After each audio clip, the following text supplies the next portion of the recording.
Hey everyone, I'm working to hit 2,000 subscribers and I need your help to get there. If you enjoy the content, please hit that subscribe button right now. Faithful. San Francisco cannot walk into this season simply hoping raw talent fixes everything on its own. That's small-time thinking for a roster that genuinely expects to control the entire NFC. There is game-changing speed currently trapped in a medical room, waiting for a real answer. There's a workload question involving over 400 touches that demands a genuinely smart solution. There's a recovery timeline that could tempt this organization into a genuinely dangerous gamble. And there's a valuable roster asset capable of reshaping this team's entire season if handled correctly.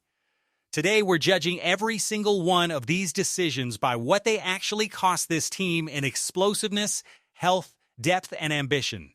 Contending for a championship takes real courage, but it also takes real intelligence. Let's break down all four of these situations. Jacob Cowing has to stop being a promise and start being a weapon. Let's start with a situation that genuinely demands impatience.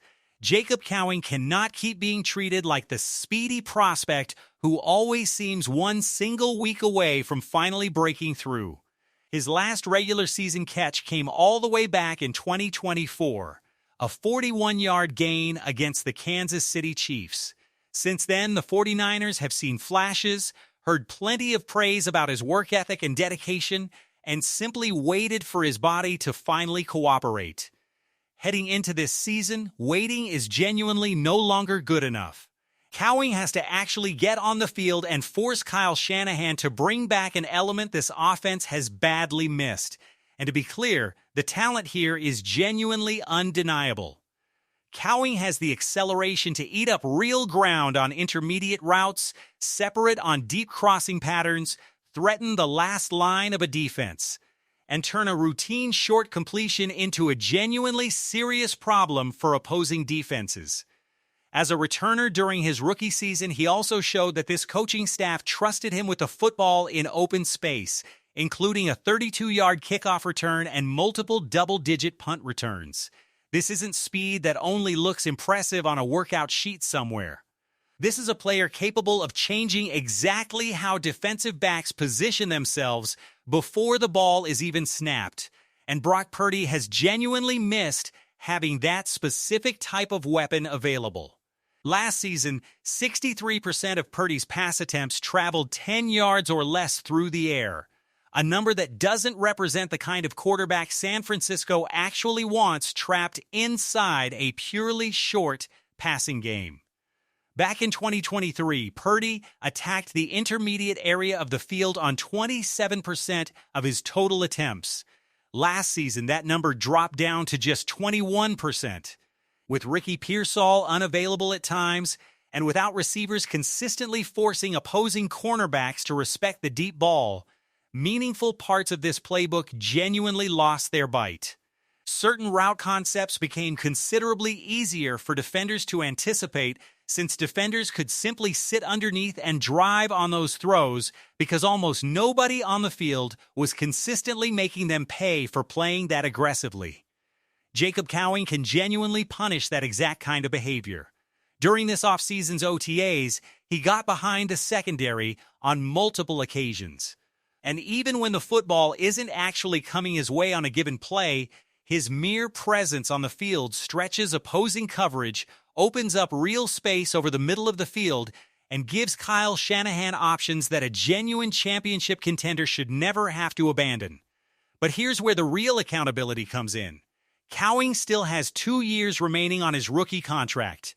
His cost to this roster is genuinely low, and the opportunity currently sitting in front of him is genuinely enormous. None of that, however, guarantees him an actual spot on this roster. Injuries remain his single biggest opponent. Cowing dealt with both hamstring and shoulder problems during his rookie season and on the very first day of last year's training camp. He suffered a genuinely serious hamstring strain, then aggravated that same injury during his recovery process, eventually landing on injured reserve for the entire remainder of the season. He said he's addressed the underlying issue. Great. Now he has to actually prove that throughout this entire camp, handle a real workload and stay genuinely available once the speed and physical intensity of practice begin ramping up. San Francisco doesn't need another exciting but empty offseason from Jacob Cowing. They need a player who's actually changing coverages on real Sundays. If his body can finally keep pace with his legs, Brock Purdy gets back a genuine weapon capable of opening up this entire field. If there's another physical setback, San Francisco will simply have to stop building real plans around a mere possibility on a roster facing genuine, immediate pressure to win right now. The McCaffrey workload question nobody wants to ask, that same exact discipline has to apply directly to Christian McCaffrey, because San Francisco needs to accept one genuinely hard truth before this season teaches it to them in the cruelest possible way. Pushing McCaffrey to his absolute physical limit isn't courage, it's negligence. He came roaring back in 2025, producing 2,126 total scrimmage yards, scoring 17 touchdowns, and winning Comeback Player of the Year. It was a genuinely monstrous response to serious injury. But he also led the entire NFL with 413 total offensive touches last season. At 30 years old, after everything his body has already endured throughout his career, asking him to carry that exact same workload again would genuinely be gambling with the single most versatile weapon in this entire offense. His injury history simply leaves no room for arrogance here. After producing 2,392 scrimmage yards back in 2019, McCaffrey appeared in just 3 total games the very next season. After clearing 2,000 yards again and winning NFL Offensive Player of the Year in 2023, injuries limited him to just 4 total games in 2024. That pattern doesn't necessarily prove another injury is coming, but it absolutely shows this organization has received more than enough warning signs to build a genuinely smarter plan this time around. That's exactly why rookie running back Kalen Black matters immediately. Bleacher Report's own projection included him among the more overlooked running backs who could genuinely make a real impact this season. He arrives from Indiana after rushing for 1,040 yards and 10 touchdowns during his final college season, and after being selected in the 3rd round, he enters this training camp as the clear favorite to become McCaffrey's primary backup. But that specific role simply cannot exist as merely a nice line item on a depth chart somewhere. Black genuinely needs to earn meaningful, real carries. Fullback Kyle Juszczyk has already offered a genuinely strong clue about exactly what this rookie can provide, describing him as a genuine ball of muscle, praising his explosiveness through the hole, and saying he could physically feel the rookie's power even during practices without full pads on. And the praise didn't stop purely at his physical tools either. There's also been real recognition of Black's genuine commitment in the meeting room and his ability to absorb Kyle Shanahan's complex offensive system, which is genuinely critical here. Because raw power without real processing simply won't earn snaps in this specific offense. This isn't fundamentally a choice between McCaffrey and Black. It's about making both players genuinely work together toward a real championship run in January.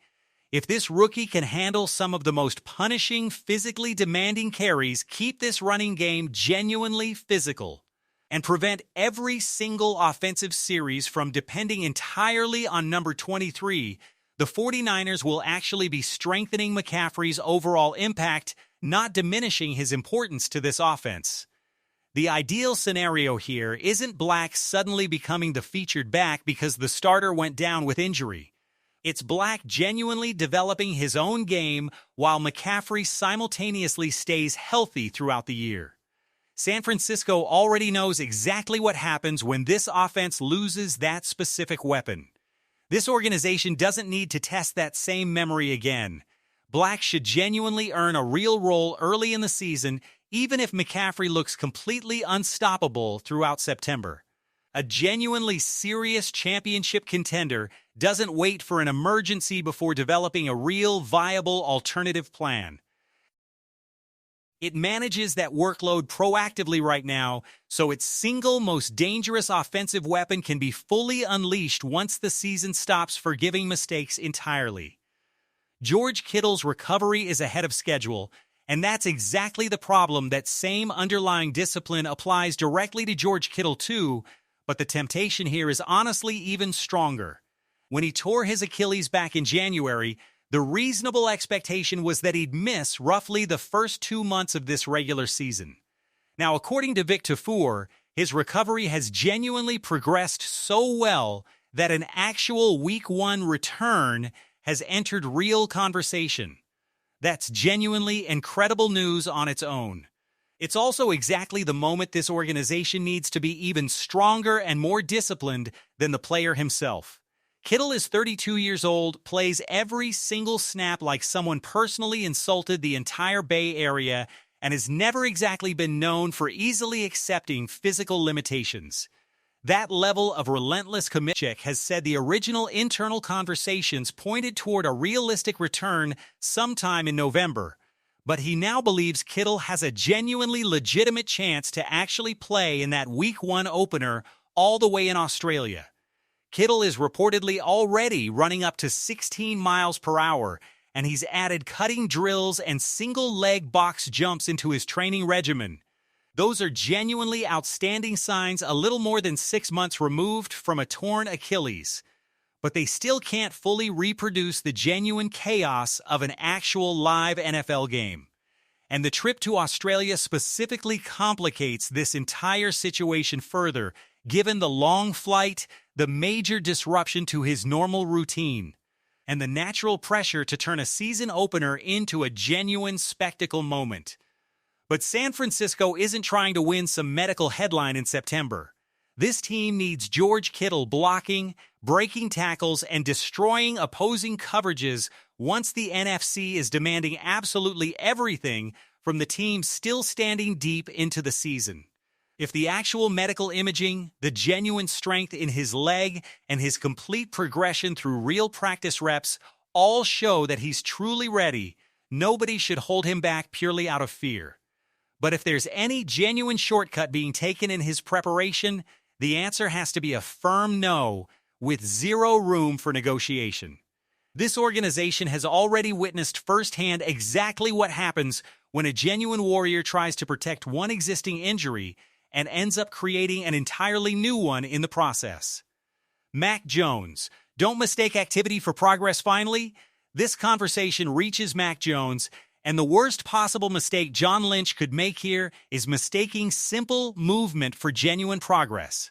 Bleacher Report suggested San Francisco should explore trading Jones before the season begins, but specifically only if the return is a second-round draft pick. That specific condition changes absolutely everything about this conversation. Trading a genuinely proven, capable backup quarterback for just any offer that merely looks mildly interesting would be reckless. Turning him into a legitimate second-round pick, however, would represent genuinely aggressive, smart asset management. Those are two completely different situations entirely. San Francisco enters this training camp with a genuinely outstanding overall quarterback situation. Brock Purdy is the unquestioned starter. Mac Jones has already proven he can genuinely run this offense at a real NFL level. Adrian Martinez brings real experience as a credible third option, while Curtis Rourke remains a longer-term developmental piece after spending last season on the non-football injury list recovering from a torn ankle. On paper, that genuinely looks like enough overall depth to justify moving one piece.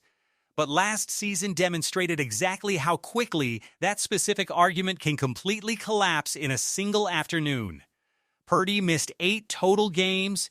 Jones had to play through his own injuries. Rourke was completely unavailable the entire year. If San Francisco had entered that exact season simply believing 2 quarterbacks were genuinely enough insurance, the resulting drop-off could have been genuinely brutal for this team. It's genuinely easy to casually call a backup quarterback a mere luxury back in July. But in November, once the starter absorbs the full force of a blitz and stays down on the turf a little too long. that exact same backup player instantly becomes real protection for this team's entire season. That's precisely why Lynch shouldn't lower his asking price simply because the calendar keeps moving forward. Reports have indicated that other teams around the league viewed San Francisco's asking price as genuinely too high, and as a result, no trade has actually happened yet. Good, the rest of the market needs to feel real pressure here, not San Francisco itself. Another team could realistically lose a quarterback during their own training camp, lose real confidence in their current backup, or simply realize their entire quarterback room isn't nearly as prepared as they thought. At that exact point, Mac Jones' trade value could genuinely rise considerably. Trading him right now for merely an ordinary pick would essentially mean solving another franchise's problem while simultaneously weakening one of the single greatest safeguards currently sitting on San Francisco's own roster. There's also a real future calculation worth considering here. If Jones ultimately leaves via free agency next offseason instead, San Francisco could realistically receive a compensatory draft pick that, under a genuinely favorable projection, might become a conditional third-round selection in the 2028 draft. That specific outcome isn't guaranteed since the compensatory pick formula depends heavily on other separate roster moves this organization makes. Even so, it creates a real strategic floor worth protecting. If San Francisco can keep a genuinely dependable backup quarterback for this entire season and still potentially recover meaningful draft value later on regardless, accepting a genuinely low trade offer right now simply makes no sense. A second-round pick in 2027, however, absolutely deserves serious internal consideration. That kind of draft capital could help the 49ers add young, affordable talent elsewhere, address an important remaining roster need, or even get flipped into another separate trade entirely. San Francisco would still retain Martinez and Rourke behind Purdy in that scenario, but before accepting anything at all, Lynch would genuinely need to answer one honest question inside that building. Is the rest of this quarterback room truly prepared to survive if last season's chaos somehow tries to repeat itself? The position here is genuinely firm. If the offer on the table is a real second-round pick, put it seriously on the table and examine every single consequence carefully. If it's anything less than that, hang up the phone entirely. Mac Jones isn't simply taking up a wasted, useless roster spot. He's actively protecting the genuine championship ambitions of a team that has already paid a real heavy price for instability at the single most important position in football. A genuine championship contender doesn't surrender that kind of insurance policy simply to appear active in the news cycle. It forces the entire market to pay the real price of their own urgency instead. If nobody ultimately pays that price, Jones stays, Purdy remains genuinely protected, and San Francisco keeps a real competitive advantage that almost every single team in this league would genuinely love to purchase for themselves. Wrapping it up, so there you have it, faithful. 4 genuinely critical decisions that could define this entire season. Jacob Cowing has to prove his speed can actually survive a full calendar year without breaking down again. Christian McCaffrey and George Kittle both need to be genuinely protected from the exact same relentless courage that makes them so special in the first place. And Mac Jones should only actually leave this roster if the market truly pays the real price of a legitimate contender's insurance policy. That's genuinely the difference between simply managing names on a roster and actually building a season capable of surviving all the way through February. If Kittle receives full medical clearance, are you personally sending him onto that field in Australia for Week 1, or are you choosing the more patient, cautious return timeline instead? Drop your decision down in the comments, because genuinely protecting George Kittle also means refusing to let his own courage get used against his own body. If you demand decisions worthy of the red and gold standard, share this video and come back tomorrow. Nobody gets applause here for almost getting it right.